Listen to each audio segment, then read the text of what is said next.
और जो तेजस्वी जी आज चुनाव नजदीक देख के बयानबाजी कर रहे हैं। हमारे आयुष चिकित्सक हैं, उनका 4 दिवसीय प्रशिक्षण का कार्यक्रम पटना में शुरू हुआ है और 8000 से अधिक विज्ञापन अलग अलग तरह की सेवाएं देने वाले जो हमारे कर्मी हैं।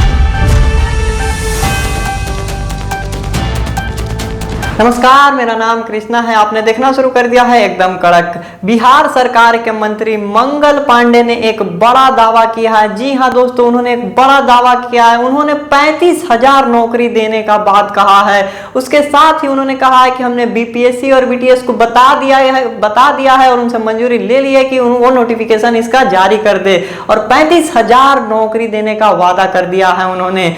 इसके साथ ही उन्होंने कहा है कि हम इसकी जो प्राथमिकता है वो पूरी कर लिए हैं और जल्द ही इसका हम लोग जो है नौकरी देने की शुरुआत कर देंगे। इसके साथ ही उन्होंने आयुष्मान आरोग्य मंदिर की बात की, जहां पर उन्होंने बताया कि जो लोग गरीब लोग हैं उनकी स्वास्थ्य का ध्यान रखते हुए उनके इलाज के लिए नए आयुष आरोग्य मंदिर बनाए जाएंगे और साथ ही जो है वहां पर जो भी चिकित्सक नहीं थे उनका नियुक्ति कर दिया गया है। साथ ही जो भी आवश्यक मानव रिसोर्सेज का जरूरत था उसको भी जल्द ही पूरा किया जाएगा। इसके साथ ही उन्होंने एक बड़ी बात कही है कि आयुष्मान कार्ड जो 5 लाख की होती थी, जिसका एक लिमिट था, उसके साथ ही गरीबों की इससे और मदद होगी, इसको और बढ़ाया जाएगा।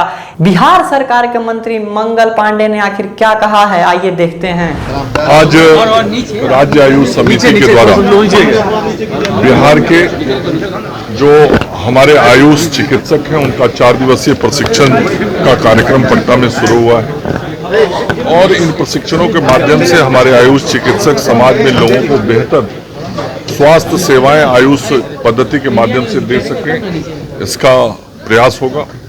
और पूरे राज्य में गांव के अंदर भी जो हमारे आयुष्मान आरोग्य मंदिर बन रहे हैं, उन आयुष्मान आरोग्य मंदिरों के माध्यम से गांव के लोगों को भी जो आयुष पद्धति है उसके सुविधा, उसका लाभ मिल सके और उस पद्धति से लोगों को स्वास्थ्य सेवाएं मिल सके, इस दिशा में स्वास्थ्य विभाग काम कर रहा है।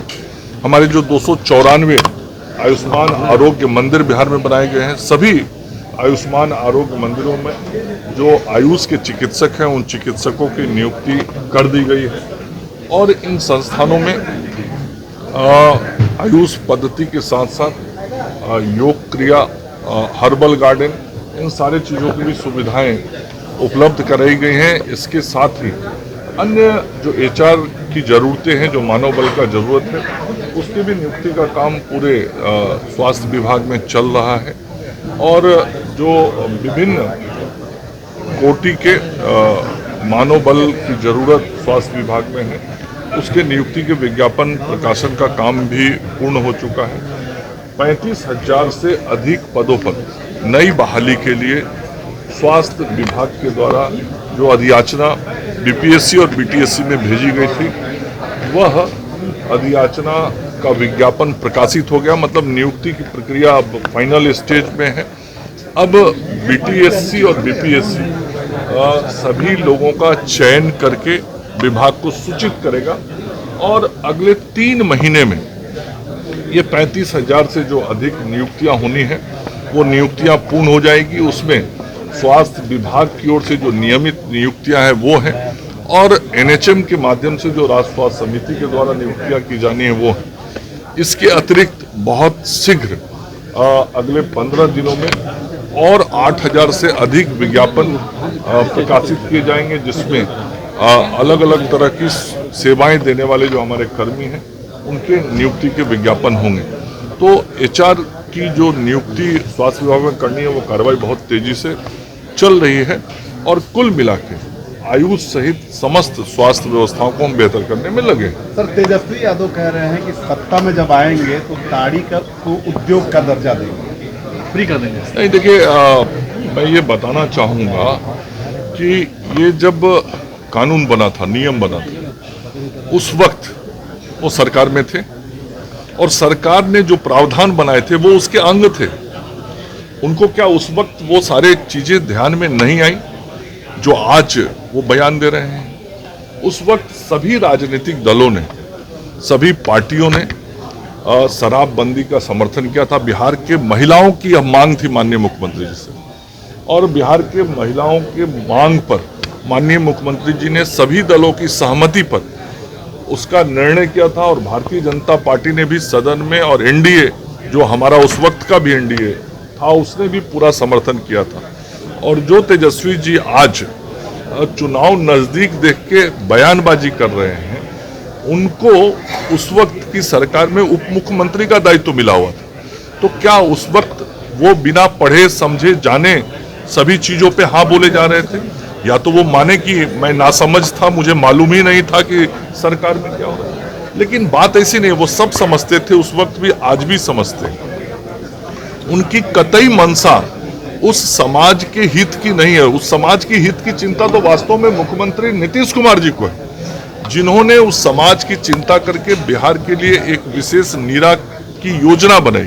किस प्रकार से नीरा उत्पादन हो, नीरा की मार्केटिंग हो, उन समाज के गरीब लोगों के परिवार में और भी अन्य प्रकार के रोजगार हों, इसके लिए सरकार की तरफ से उनको कैसे लोन दिया जाए।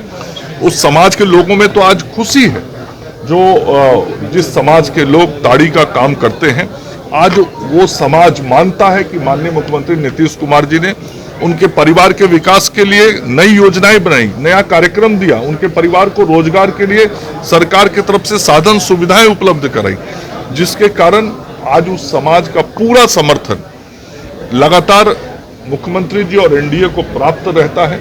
और ये सब देख के जो नेता प्रतिपक्ष हैं वो बौखलाए रहते हैं, वो कहीं ना कहीं चिंतित रहते हैं कि कैसे हम लोगों को भ्रमित करके मत अपने तरफ लें।